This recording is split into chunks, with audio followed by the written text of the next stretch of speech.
Rafael, psicólogo, e o personagem de hoje usa uma pessoa como ferramenta para ganhar dinheiro e manipula as pessoas para conseguir viver. E mesmo assim não é um vilão. Bem-vindo a Mob Psycho. Hoje vamos refletir sobre Arataka Heigen. Tem spoiler de todo o anime de Mob Psycho.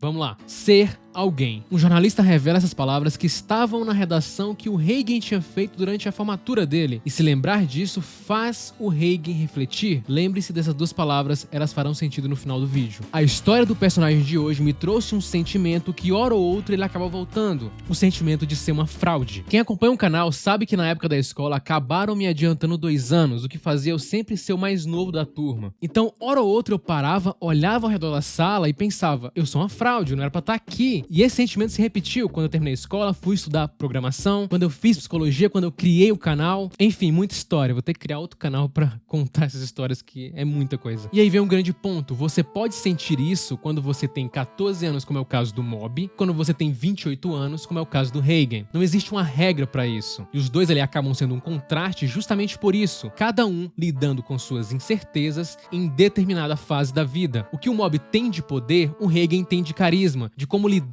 com as pessoas. Ninguém é melhor do que ele na série nesse aspecto. E aí como é que funciona a história do Heigen, né? Ele trabalhava em uma empresa onde ele não era feliz, onde ele não gostava, ele não se encaixava muito bem. Aí ele resolve montar o seu próprio negócio, sem uma linha meio que palpável, porque ele não sabia muito bem o que fazer. Ele começou o escritório paranormal porque ele viu um anúncio em uma revista. Ou seja, as coisas foram acontecendo pra ele. E aí nesse escritório paranormal ele começa a mexer com as dores das pessoas que procuram ele para resolver questões espirituais. Só que ele não tem poder nenhum, ele não é um paranormal, ou seja, ele é uma fraude. E o mais curioso da série é que as pessoas que procuram ele não necessariamente estão com problemas espirituais, tanto que o Heigen em muitas ocasiões acaba resolvendo o problema dessas pessoas, mesmo não tendo nenhum poder. Elas acabam acreditando que sim, estão sendo curadas por ele, mas não, são só questões normais, questões do cotidiano, questões palpáveis. E essa conjuntura de fraude do Heigen é justamente porque ele tem algo que todos nós temos, que são incertezas, e o Heigen é cheio delas, o que talvez faça a gente se identificar tanto com esse personagem, ou pelo menos boa parte de nós. Seu cérebro de sobrevivência está constantemente atualizando seu mundo, fazendo julgamentos sobre o que é seguro e o que não é. É como se ele não gostasse de incerteza, então ele inventa todo tipo de história não testada centenas de vezes por dia. Afinal, para a mente, incerteza é como se fosse um perigo. Se seu cérebro não sabe o que está por vir ao virar a esquina, ele não pode mantê-lo você fora do perigo. Então com isso ele às vezes acaba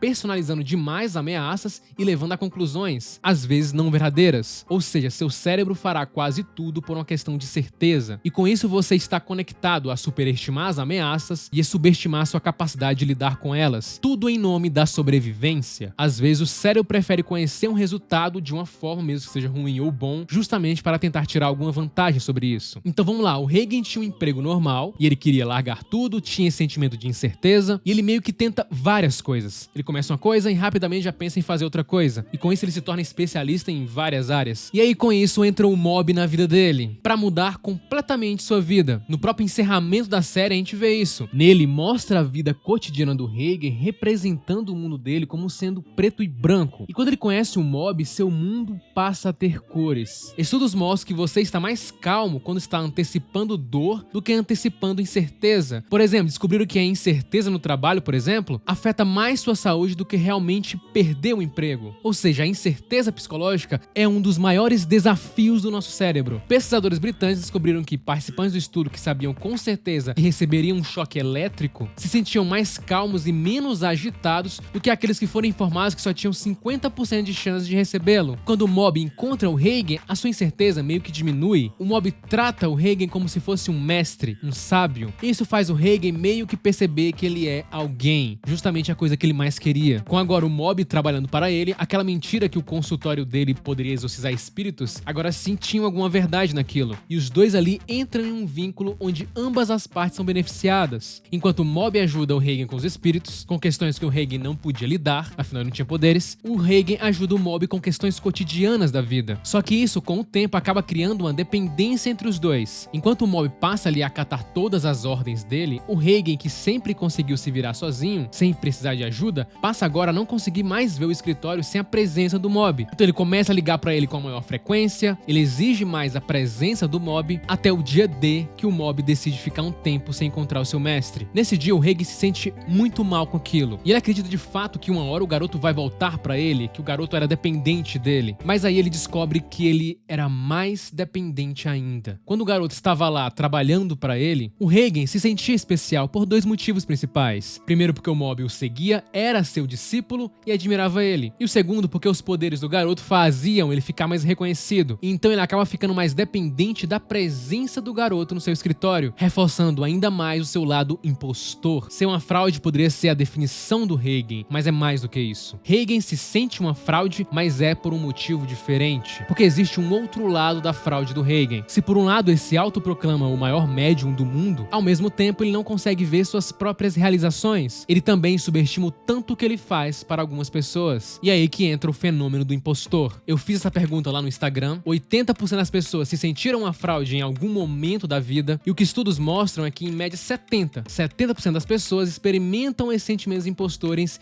em algum momento de suas vidas. O pesquisador Fábio Ibrahim da Universidade de Hamburgo, na Alemanha, fala que pessoas que apresentam síndrome do impostor tendem a ter baixa autoestima e alto grau de neuroticismo. Eles também possuem um estilo de atribuição contraproducente, onde atribuem seu sucesso a fatores externos, como sorte ou acaso, e atribuem falhas ou feedback negativo a fatores internos, como sua falta de inteligência ou potencial. E o Reigen tem ótimas habilidades, mesmo sem um mob. Sempre fez coisas grandiosas e mesmo assim não conseguia se ver como alguém. É como se fosse um disfarce, né? Ele sustenta uma imagem para parecer maior, mas no fundo ele se sentia mal, se sentia um fracasso. Ele sente ali o tempo inteiro que ele vai ser descoberto, e o seu fenômeno do impostor aparece justamente nesse momento. É igual quando você está preparado para fazer uma apresentação, um seminário, e aí você secretamente por dentro está desesperado, achando que alguém vai descobrir que você está nervoso ou inseguro, ou você está sentado em uma reunião no trabalho, no meio de um monte de gente, e você acha que em algum momento o seu chefe vai chegar perto de você, colocar a mão no seu ombro e dizer: percebemos agora que você é uma fraude, que você não está qualificado para esse trabalho. Só que o contexto do impostor no caso do Reigen acontece de forma diferente, já que ele não acredita no seu potencial de forma interna, mas de forma externa passa uma imagem que é totalmente oposta a isso. Ele fala mais como no caso do viés de autosserviço, também chamado de efeito Lagon-Obegon, que consiste em superestimar as habilidades positivas e desconsiderar as qualidades negativas, o oposto da síndrome do impostor. Reigen, apesar de conseguir fazer várias coisas, ele não consegue se perceber como grandioso. Ele tem uma grande autonomia, ele cresce profissionalmente quando ele quer, e ele é sociavelmente incrível, como ninguém na série. É o personagem ali também que consegue mais entender os outros. Ele, por exemplo, é o único a perceber ali que o Mogami estava mentindo quando ele estava no corpo da garota. Ele basicamente não perde nenhuma discussão, ele ganha uma discussão até mesmo quando ele está errado. Afinal, ganhar uma discussão não quer dizer exatamente que você está certo. E uma das coisas mais legais no Reigen é que ele tenta mudar o destino dele de alguma forma, como quando ele entra em choque ao perceber que o mob estava conseguindo viver sua vida normalmente sem ele. E no dia seguinte, o Reigen arregaça as mangas e tenta fazer algo para mudar sua vida de novo. Ou seja, ele passa a imagem de extremamente sociável, mas no fundo ele é sozinho. Tanto que ele fala: eu sempre construí tudo isso sozinho, sem a presença do mob. Por que eu estou me limitando agora? E aí, após isso, ele começa a fazer várias outras coisas, começa a trabalhar mais, ampliar o seu negócio e chega a um programa de TV. Como alguém tão confiante, tão bom debatedor, pode ter tantas inseguranças sobre quem ele é de verdade? E com isso acaba sendo inundado por pensamentos disfuncionais. O pesquisador Rick Hanson trouxe no seu livro O Cérebro de Buda, um dos meus livros favoritos, inclusive, que grande parte do nosso pensamento atual é orientada a nos proteger do que ele chama de perigos fantasmas, que criamos por causa de nossas reações. Quando você é capaz de ver esses fantasmas, você pode se dar conta do quão sem sentido eram eles. Ou seja, quando o rei conseguiu ver o fantasma, principalmente o fantasma do Corvinus, que era essa dependência dele do mob, ele muda totalmente seu campo de visão e começa a fazer muitas coisas. Por exemplo, a gente percebe o mob tranquilo após desligar um pouco do Reigen, já que ele sabia que a relação dos dois continuaria. Mas o que vemos no Reigen é justamente o oposto. Ele entra em um estado total de instabilidade, mostrando a dependência que ele tinha do mob que nem mesmo ele sabia. Em toda a série, o mob é a única pessoa que realmente gosta do Reigen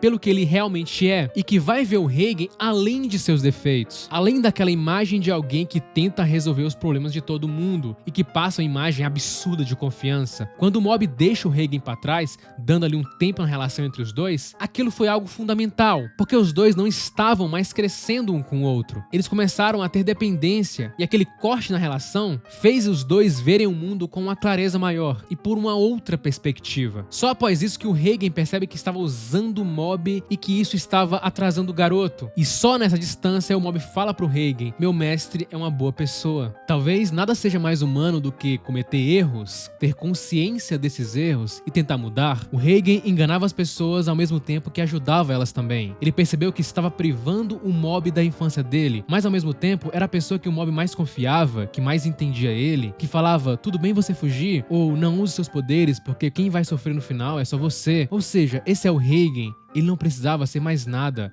Ele já era alguém. Afinal, todos nós queremos ser alguém, mas será que de fato você precisa? Talvez a fraude esteja justamente nisso.